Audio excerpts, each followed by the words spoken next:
A mensagem hoje foi muito boa, porque ela nos trouxe a memória que não importa por onde estejamos passando, se por uma chuva, por uma tempestade, que Deus está sempre no controle da nossa vida e que uma palavra pode acalmar tudo e através da tempestade Ele pode renovar toda a nossa força e fazer todo o verde crescer de novo. Eu achei muito boa, principalmente porque é com Deus que a gente encontra a paz, com certeza. Então o Salmo 29 veio dizer isso de uma forma muito apropriada. Como está dito em Isaías 55, no versículo 11, a palavra de Deus não volta vazia e ela cumpre exatamente os propósitos para os quais Deus a enviou. E entrar em contato com essa porção da palavra de Deus, na sua grandeza, mostrando toda a sua grandeza cósmica, como colocou o pastor, e dando a ideia de que Deus preside todos os fenômenos, é algo fantástico. De fato, essa palavra traz à existência o mundo criado e o mundo que ainda há de vir. Eu achei uma mensagem, como sempre, maravilhosa. E eu desejo a todos que não viram e não estão aqui, que venham para assistir, para poder participar e se alimentar dessa palavra maravilhosa.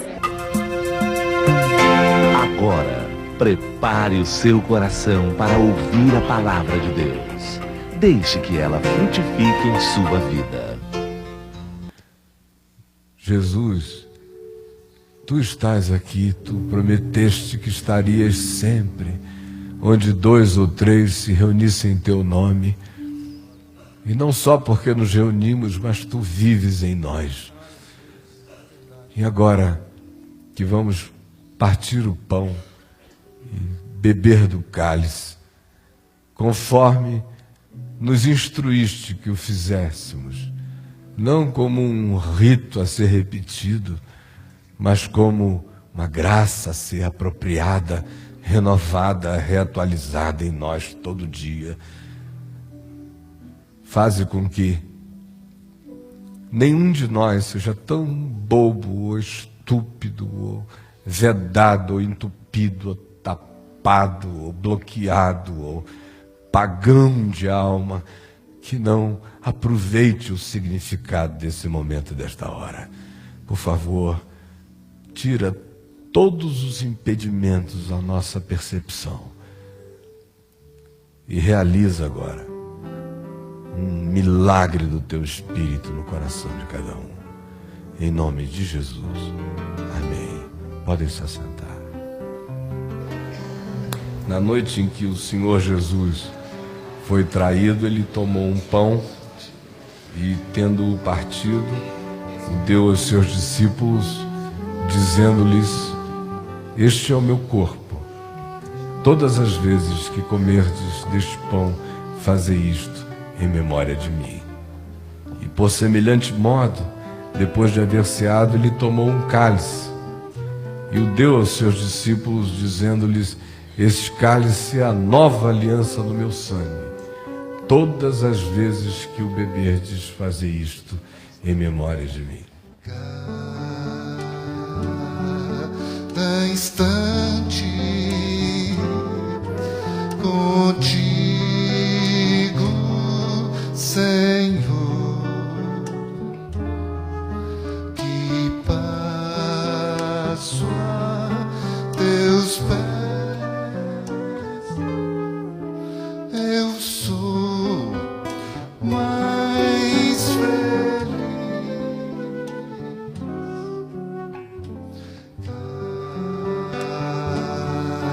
Cada instante contigo, Jesus. Jesus disse: e o pão que eu darei pela vida do mundo é a minha carne, porque a minha carne é verdadeira comida e o meu sangue é verdadeira bebida. Quem comer da minha carne e beber do meu sangue tem a vida eterna. E perguntaram a ele: como tu nos darás de comer da tua carne? E ele respondeu: a carne para nada aproveita, o espírito é o que vivifica. As palavras que eu vos tenho dito, essas sim, são espírito e são vida. Comamos como quem come a palavra eterna e bebamos o sangue que já foi derramado por nós desde antes da fundação do mundo. É do sacrifício do Cordeiro que nasce o universo, porque a vida nasce desse sacrifício. Comamos e bebamos.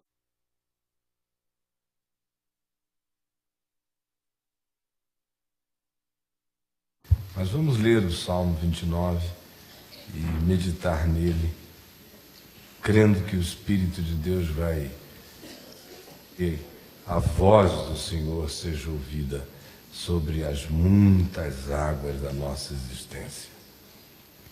Tributai ao Senhor, filhos de Deus, tributai ao Senhor glória e força, tributai ao Senhor a glória devida ao seu nome, adorai o Senhor na beleza da santidade.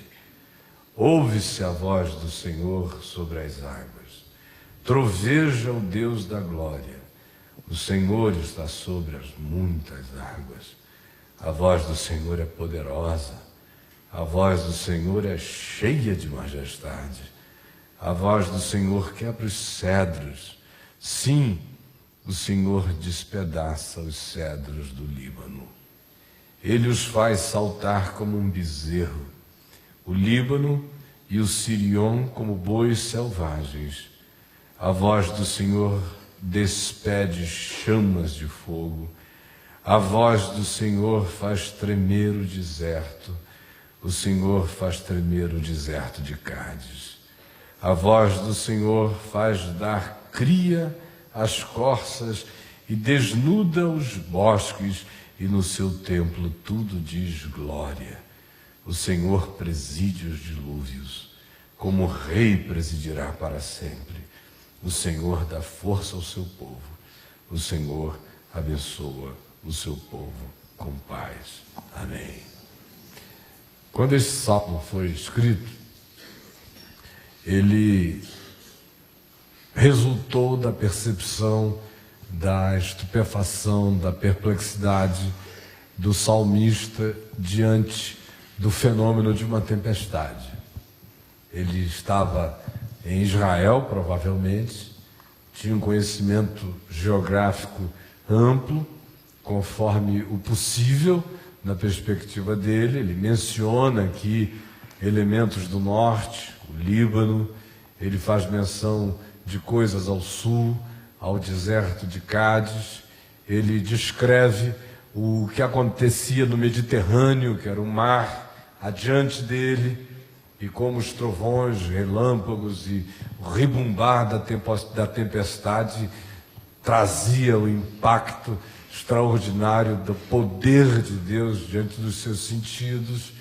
E ele imagina o que está acontecendo naquela hora, e não era preciso imaginar, bastava ver, porque quem já foi exposto a grandes tempestades, e quem já viveu, ou vive, ou conhece, ou esteve em lugares onde as tempestades são intensas, você vê o que elas fazem. E após o passar delas, uma das coisas que são marcantes é o fato de que as folhas são lavadas, o ar fica limpo, as folhas são viradas, o verde fica mais verde, a poeira da vegetação é tirada, dá uma sensação de rejuvenescência em todas as coisas, de verdor. E mais do que isso, ele olha e imagina o que estava acontecendo lá na gruta, numa montanha, aonde a corça estava para dar a luz ao sua cria, e de repente, quando o trovão rebumbou, O que aconteceu é que, no susto e no tremor que abalava os próprios desertos, o eco daquilo ali a faz parir, e ela dá à luz à sua cria.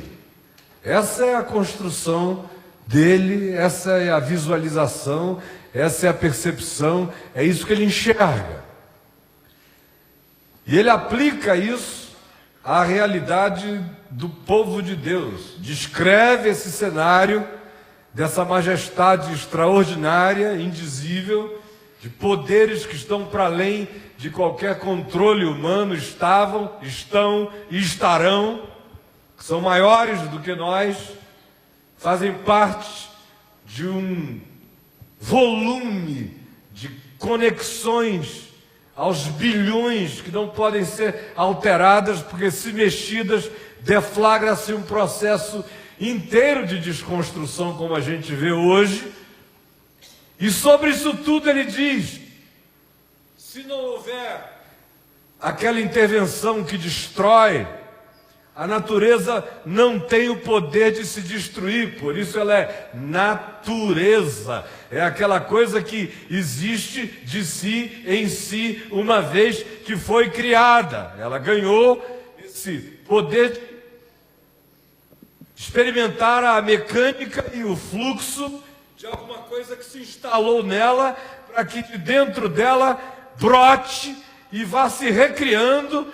E diz o Salmo 104, que há um Pentecoste vegetal e natural que acontece na terra toda hora, quando Deus derrama o seu Espírito sobre a relva, sobre as plantas, sobre os animais, sobre toda a criação, renova todas as coisas, de modo que as árvores brotam conforme a sua estação, a relva se rejuvenesce, os animais dela se apropriam, o homem tira do chão o pão e também o vinho que alegra o seu coração, e o óleo, o azeite e o perfume com o qual ele se unge e vai viver a sua própria vida com a alegria possível.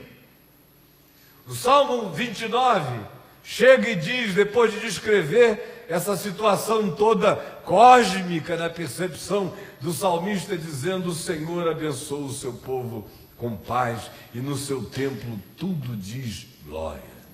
Só que o templo ao qual ele estava fazendo referência não era um lugar construído por mãos humanas. Ele estava se referindo a este espetáculo, ao ribumbar desses trovões, ao cortar desses relâmpagos, ao tremor desses desertos inóspitos, distantes, ao lavar dessas florestas, ao parir dessas criaturas engravidadas, ao rachar de cima a baixo dos poderosos cedros do Líbano. Ele estava fazendo referência a esse cenário extraordinário de culto e de louvor a Deus, que se manifestava inclusive sobre as águas do Mediterrâneo, que se agitavam extraordinariamente, a tal ponto que ele começa dizendo: a voz do Senhor está sobre as muitas águas. E conclui dizendo: o Senhor preside os dilúvios e como rei reinará para sempre. Aí você diz: bom, isso é legal, é uma descrição belíssima da relação de Deus com a natureza, é uma percepção poética desse vínculo, dessa soberania, desse poder que nos assola, que nos deixa perplexos, que nos comove, que nos assusta, não o suficiente, porque se tivéssemos a consciência da grandeza disso tudo, não estaríamos desconstruindo o que existe de natureza em nós como a gente tem feito. No entanto, somente um ser totalmente entupido e bloqueado pode negar a força desses fenômenos, a grandeza deles e sobre todos eles a realidade que o Senhor os preside. Preside os dilúvios. E você diz: mas o que isso tem a ver comigo? Eu não vim aqui apenas para ouvir uma descrição poética de uma tempestade. Certamente não. Acontece que a gente olha nos evangelhos e vê como é que Jesus se relaciona com a tempestade. E aqui o Salmo diz que o Senhor preside os dilúvios. Como rei, reinará para sempre. E quando o vento foi contrário e assolou o barco, e quando os trovões cortaram os céus, e os relâmpagos se impuseram e assustaram aqueles que estavam vendo tudo aquilo de dentro do barco com Jesus, e clamaram por socorro, pensando que iriam sossobrar, Jesus se levantou e diz o Novo Testamento que o Senhor preside os dilúvios e como rei reinará para sempre. Ele falou com o mar, dizendo psiu. Literalmente o texto grego descreve um psiu. E para o vento, para. É uma ordem, para. Parou. Todas as ondas sossegaram. E não foi à toa que aqueles 12 discípulos que estavam dentro do barco perguntaram: quem é este que até os ventos e o mar lhe obedecem? Como rei presidirá para sempre. O Senhor preside os dilúvios. A voz do Senhor está sobre as muitas águas. E na boca de Jesus foi um psiu. E as ondas cessaram. Para, vento. E o vento se aquietou. Aí isso já não é mais uma descrição de algo que não tem a ver com você. Já chama o volume inteiro dessa descrição de um cenário de natureza relacionado à soberania de Deus para acontecimentos que têm a ver com a existência da gente, com a experiência da tempestade na nossa vida, com a experiência do dilúvio na nossa vida. E a questão é: para que servem os dilúvios? Para que servem as tempestades? Dilúvios e tempestades são essenciais. Por eles, frequentemente, a face da terra é lavada, renovada, limpa e refeita. E quando a gente vê o significado disso em Jesus, no Novo Testamento, é óbvio que ele não está apenas apaziguando ventos e ondas, mas está incutindo, injetando, instalando, instilando na mente e na alma dos seus discípulos o fato de que ele de fato preside os dilúvios. Não só os que vêm com chuva, vento e açoites, de maneira natural sobre nós, mas sobretudo aqueles outros dilúvios, de chuvas invisíveis, de ventos que não nos emaranham os cabelos, mas nos conturbam a alma, que nos fragilizam e nos desenraizam, que nos reduzem à percepção da nossa própria impotência. E aí, diante disso tudo, e não há quem não tenha experimentado ou não esteja experimentando algo dessa natureza, o que fica é essa certeza extraordinária de que a pior vaga, a maior onda, o pior tsunami, todos eles, todos os mares, todos os oceanos, todos os ventos, todas as tempestades, todos os dilúvios não resistem a um psiu. É também o que o profeta Abacuque nos descreve quando manda que toda a terra fique silente e calada diante de Deus. O texto hebraico outra vez faz psiu. Psiu. Cale-se diante dele toda a terra. Aí você outra vez pergunta: o que isso tem a ver comigo? Olha aqui para o Salmo 29, que você vai ver nas descrições naturais a aplicabilidade existencial do significado da tempestade e do uso que Deus faz dela para nos fazer bem, por mais apavorante que às vezes ela nos pareça. Quando a gente vai olhando para a descrição do Salmo, a primeira coisa que aparece é que a voz do Senhor na tempestade quebra os cedros do Líbano, despedaça essas simbolizações de poder secular, extraordinário, de coisas inamovíveis, que não são mexíveis, que não são transportáveis, que parecem ter poder de si mesmo. De repente, um raio vem e lasca ali, lenha e divide aquilo de cima a baixo. Despedaça esses poderes extraordinários sobre os quais a gente coloca confiança e a partir dos quais a gente pensa presunçosamente poder construir nossas próprias estruturas com material que não é corruptível, mas todos eles não resistem a uma chispa da voz de Deus, a uma faísca dos céus. A voz do Senhor despede chamas de fogo. A voz do Senhor faz tremer o deserto. O Senhor faz tremer o deserto de Cádiz. Essas regiões longínquas, inatingíveis, inalcançáveis, inóspitas, na geografia da terra e na geografia da alma. Aqueles lugares que a gente nem conhece, nem foi, nem visita. Aquelas regiões e aqueles mundos interiores que são completamente inóspitos. O nosso inconsciente, as dinâmicas internas, ou aquelas reservas que a gente faz de áreas imensas do nosso ser, para as quais e nas quais a gente diz: esse lugar, esse pedaço é meu.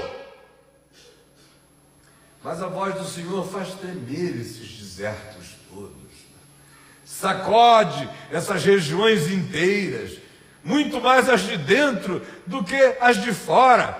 Os desertos interiores, esses lugares reservados, essas geografias que a gente separa para não dividir com ninguém, vez por outra, a voz de Deus faz tremer essas estruturas todas lá dentro de nós. A voz do Senhor faz dar crias corças. A voz do Senhor acelera trabalhos de parto. A voz do Senhor, no susto, nos faz parir a vida. A voz do Senhor não somente faz isto, mas desnuda os bosques, vira tudo do avesso, expõe o que está para o lado de dentro, traz para o lado de fora, e faz isso para que nós sejamos lavados e refeitos. E a voz do Senhor preside os dilúvios. Não há nada que pareça tão poderoso, com vida de si mesmo e de si próprio, com capacidade de autonomia, que não esteja sob a presidência da voz do Senhor. Ele preside os dilúvios. Hoje à noite, eu queria apenas que você olhasse para a sua vida e pensasse nas muitas tempestades pelas quais você vem passando, acerca das quais você murmura, se queixa, se enfada, lamenta, faz perguntas a Deus: por que comigo? Por que foi me atingir esse raio? Por que o meu cedro do Líbano foi rachado ao meio? Por que esses tremores? Por que esses abalos sísmicos em regiões íntimas do meu ser? Meus desertos, nas minhas reservas pessoais, que são inóspitas para a visita de qualquer um outro, são áreas minhas. Por que eu estou sendo atingido nesse lugar que não é compartilhado por mais ninguém?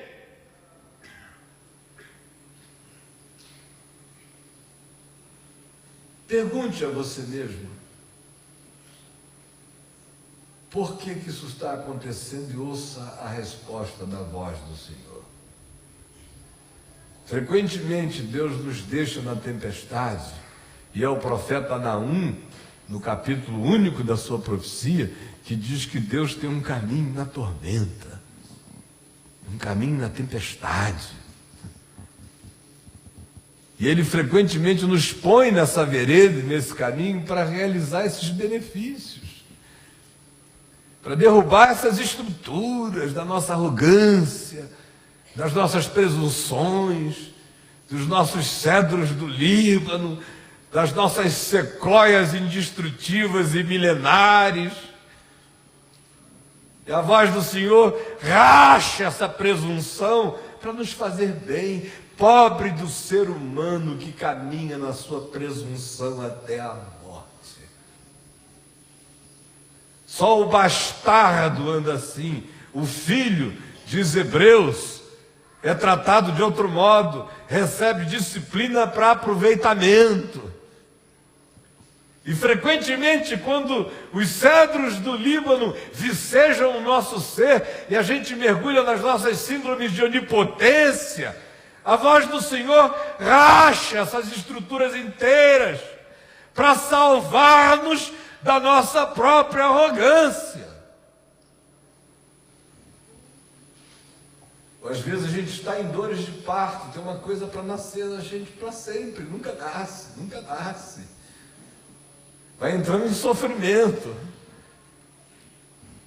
Aí nasce no susto, no eco da voz de Deus na caverna. Aí acorda, saio. A criatura, o ser, o filhote, como de costume entre as corças, já em minutos já está pululante e vivo. Mas há determinadas coisas que estão travadas em nós e que só nascem no susto, só são paridas no sofrimento, ou na perplexidade, ou no eco que estronda a caverna do nosso abrigo e, de repente, aquilo que não conseguia ser gerado vem à luz. Sem falar que Ele deseja lavar a nossa vida, reverdecer o nosso ser, virar essa folhagem ao contrário. E as tempestades também têm algo lindo nelas, elas varrem as árvores, elas tiram as folhas secas, elas fazem uma poda natural. Todo ramo que estando na árvore não estiver frutuoso, forte, viçoso, é quebrado e partido. Há uma poda natural.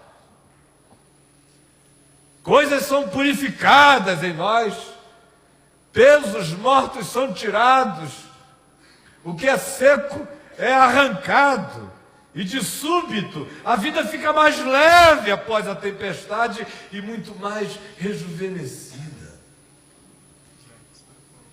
Se você tiver essa consciência hoje, ao invés de ficar perguntando por que as tempestades me assolam ou por que eu estou passando pela tormenta, você vai tirar proveito delas, sabendo uma coisa.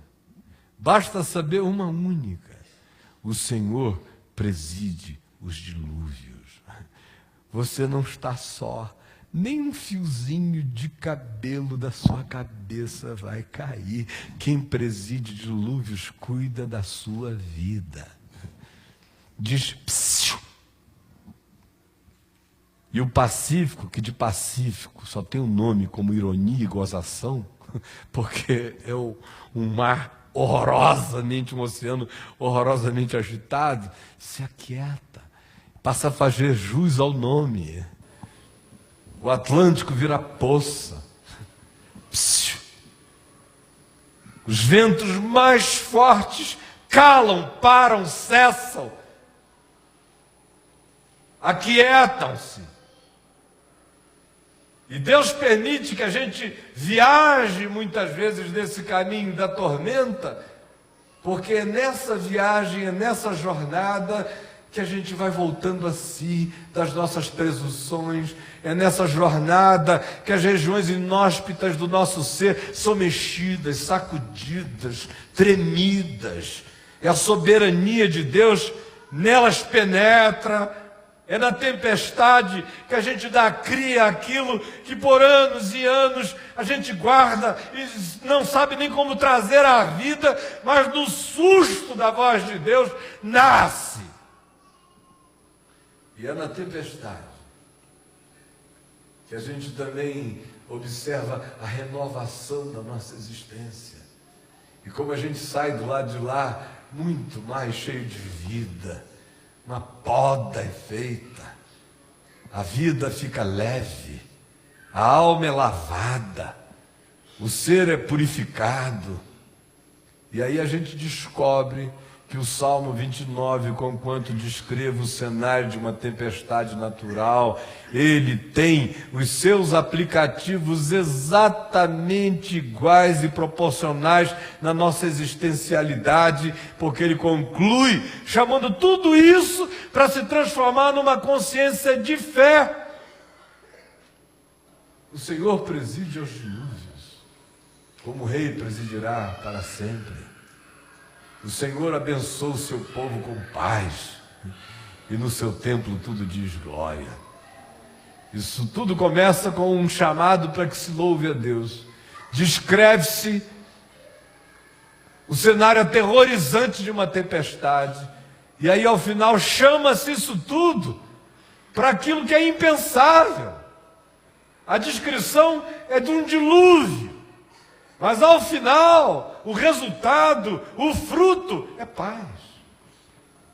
O Senhor abençoa o seu povo com paz. Não existe dia mais silencioso do que aquele após a tempestade. Não existe nada mais sossegado do que aquilo que acontece depois do vendaval.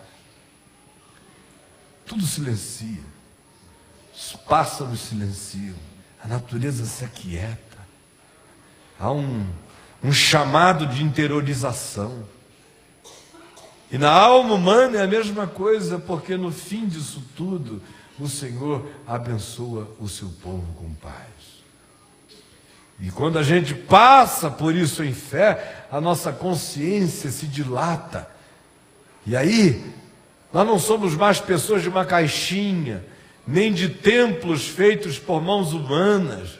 Nós passamos a ser pessoas que habitam o templo, que não tem fronteiras, não tem largura, não tem comprimento, não tem profundidade, não tem extensão mensurável pelas nossas capacidades de mensurar coisas. Está para além de todo entendimento. A gente mergulha no templo do amor de Deus e da nossa alma brota o louvor que diz glória.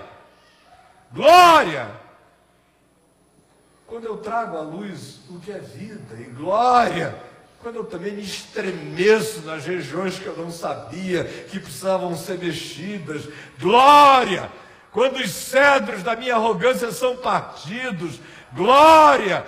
Quando o meu ser é lavado, revirado e refeito. E eu olho para isso tudo, e por mais perplexo que eu fique, se o meu coração está fixado nele, e eu sei que a voz dele está sobre as muitas águas, e que ele preside os dilúvios, e que não há nada que saia ao seu controle, o meu coração mergulha em paz.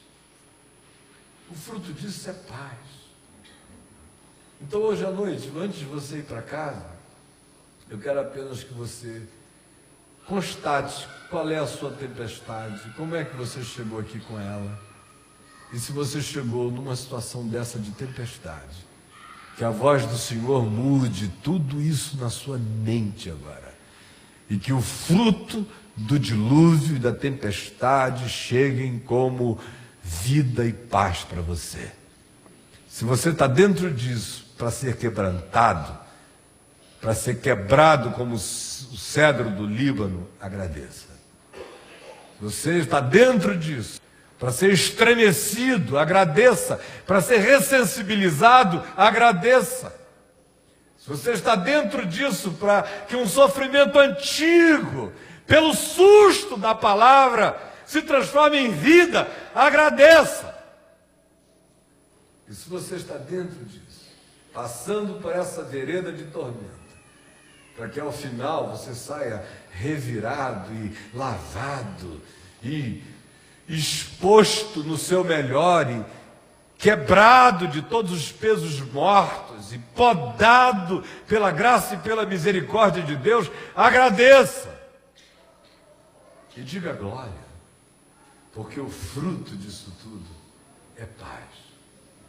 Ele vai abençoar você com paz, vai dizer psiu, e as ondas vão cessar, vai dizer para, e os ventos vão parar, e você vai experimentar o fato de que Ele reina sobre o imponderável, e está sobre aquelas coisas que estão para além de nós, que nos apequenam, que nos esmagam, e que de vez em quando nós temos que ficar cara a cara com ela para nos remensurarmos, para nos medirmos, para nos reavaliarmos, para nos colocarmos no nosso próprio lugar, que é o lugar mais seguro. É esse no qual a gente olha para cima e diz: a voz do Senhor está sobre as muitas águas. O Senhor preside os dilúvios. Eu não preciso temer nada. Não há nenhum poder para além dele e não existe nada acontecendo autonomamente em relação a ele. Ele preside tudo. Eu quero encher meu coração de adoração e de louvor, do templo interior para o templo cósmico. O de dentro é bem maior do que o de fora. O de fora a gente não consegue medir, mas a gente detecta o final não explicável das últimas matérias do diâmetro e da extensão desse universo. Mas o que está do lado de fora é muito pequeno. O lado de dentro é muito maior. É o Senhor que diz: vocês querem me construir um templo, uma casa? Os céus dos céus não me podem conter. Eu, todavia, habito com o quebrantado e com o contrito do coração. Que não cabe do lado de fora, os céus dos céus não me cabem.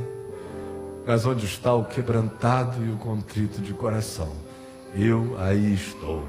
Porque o lado de dentro é infinito, porque Deus colocou a eternidade no coração da gente. Então, se para o lado de fora Ele preside dilúvios, para o lado de dentro Ele preside dilúvios. Se no templo cósmico a gente vê tudo isso e diz glória, quando a voz dele vai reorganizando, ainda que de maneira para nós doída, aparentemente caótica, com tremores, com mexidas, com reviradas, com dores que expelem coisas que acabam se transformando em vida diante de nós. Se o que acontece do lado de fora é assim, do lado de dentro é assim também, em medida muito mais profunda. E se eu creio nisso e me aproprio disso pela fé, o resultado é paz. Vamos ficar em pé, todos nós. Eu quero convidar você quer orar para a gente encerrar.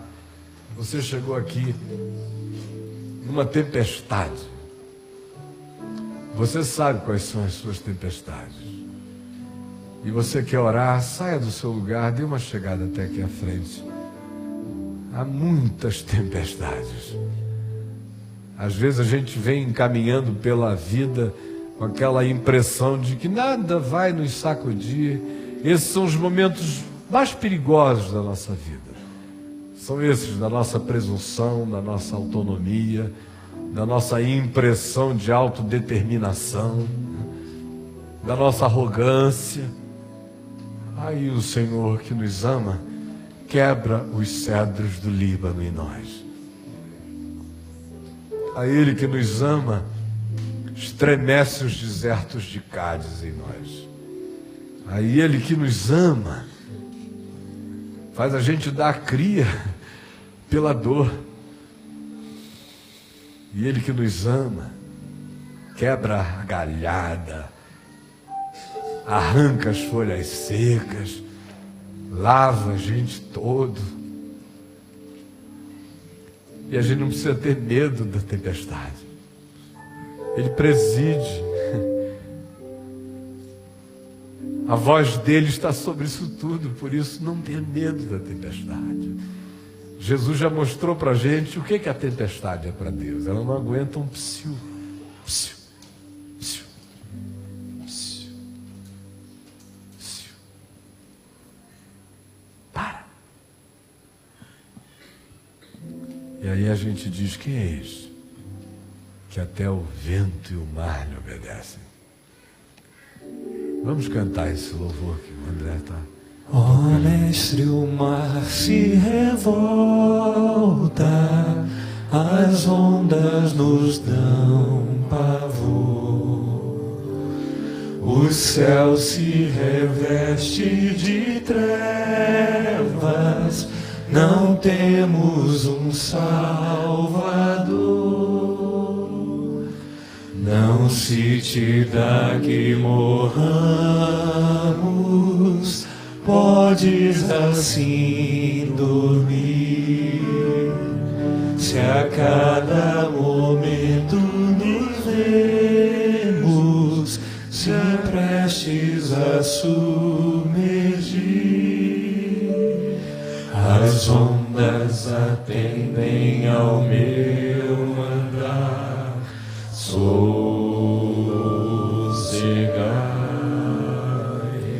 Seja o encabelado mar, a ira dos homens, o gênio do mal, tais águas não podem a nau tragar, que leva ao Senhor, Rei dos céus e mar, pois todos ouvem o meu andar.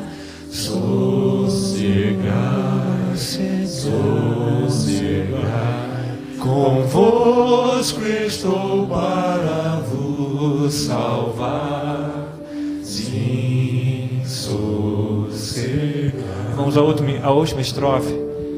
Mestre, chegou a bonança, e em paz vejo os céus e o mar. Adoração goza calma, que não poderá afinar. Fica comigo, ó meu mestre, dono da terra e céus, e assim chegarei bem seguro ao porto destino meu. Todos nós. As ondas atendem ao meu andar, sossegai. Seja o encabelado mar, a ira dos homens, o gênio do mal, tais águas não podem a nau tragar, que leva ao Senhor, Rei dos céus e mar. Convosco estou para vos salvar. Sossegai, sossegai. Convosco estou para vos salvar. Sim, sossegai. Obrigado, Pai, pelo dilúvio, pela tempestade. Obrigado pelo benefício que nasce da constatação da nossa fraqueza. Obrigado pelos cedros do Líbano que Tu derrubas dentro de nós, que se erguem como torres de arrogância e começam a nos fazer mal. Obrigado porque de vez em quando a gente tem que ver um cedro do Líbano em nós rachar, para nossa consciência voltar. Obrigado porque a Tua palavra despede chamas de fogo. Obrigado pelos incêndios que vêm e depuram e purificam e limpam. Obrigado pelas coisas que nascem no susto e do susto. Obrigado, porque Tu viras a nossa vida do avesso e nos lavas e nos limpas. Obrigado porque Tu estremeces regiões que a gente guarda como geografias nossas e Tu subitamente nos mostras que não há deserto que não trema diante da Tua voz, não há lugar tão distante nem fora de nós e não em nós, e nem em nós que não possam ser atingidos e estremecidos pela Tua palavra. Agora vem e realiza esse benefício como consciência, entendimento e fé no coração de cada um. E diz, cessa, e diz, psiu, e faze tudo sossegar. E enche o nosso coração de glória, de louvor. As nossas bocas digam glória. E abençoa-nos com Tua paz. Acalma o coração de cada um, sossega. Enche-nos daquela perplexidade que adora, dizendo: quem é este que até o vento, o mar lhe obedecem? Enche o nosso coração dessa perplexidade e dessa segurança e dessa certeza de que o dilúvio não está sob controle, a tempestade não fugiu das Tuas mãos, está tudo sob a Tua voz. E a Tua voz estronda sobre as muitas águas. Quem é o homem grande, forte, o poderoso, ou o sábio, que tenha poder sobre sua própria vida? Quem é aquele que se levante e diga: eu irei e amanhã voltarei? Quem é aquele que tem poder sobre o passo seguinte? Quem é aquele que garante sua própria respiração no minuto seguinte? Quem é aquele que diz palavras de ordens, achando que elas se cumprem sem saber que uma embolia, uma bolinha viajando pelo seu corpo pode silenciar sua voz para sempre? Quem é aquele que garante sua própria sanidade? Se Tu retirares a mão de sobre nós, o que nos acomete é loucura total, é surto. Por isso, põe a nossa vida sob a Tua palavra. E nos dias da tempestade, ajuda-nos a ver que quando elas vêm, elas fazem bem. Elas quebram o que em nós parecia inquebrantável. Elas desestruturam o que em nós parecia desestruturar, indestrutível. Elas chegam e nos salvam de dores antigas, ainda que por sustos imensos, mas nos colocam diante da vida nova.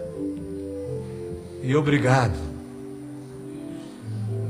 porque Tu nos ressensibilizas pela tempestade, pela Tua palavra. Tu estremeces aquelas regiões que a gente diz: aqui ninguém chega, e Tu chegas lá. Obrigado, obrigado, obrigado. Nós dizemos glória ao Teu nome. No Teu templo todos dizem glória. Todos dizem glória. Glória, glória, glória ao Teu nome. E agora que o Senhor nos abençoe e nos guarde. Que o Senhor faça resplandecer o Seu rosto sobre nós. E que o Senhor sobre nós levante o Seu rosto e abençoe o Seu povo com paz. Em nome de Jesus. Amém. Instante contigo,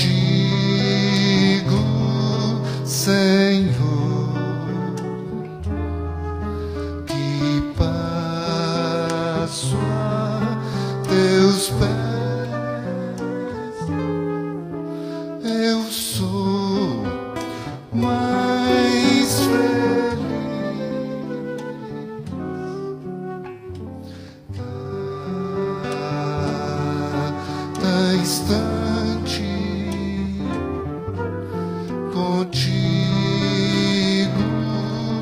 Jesus.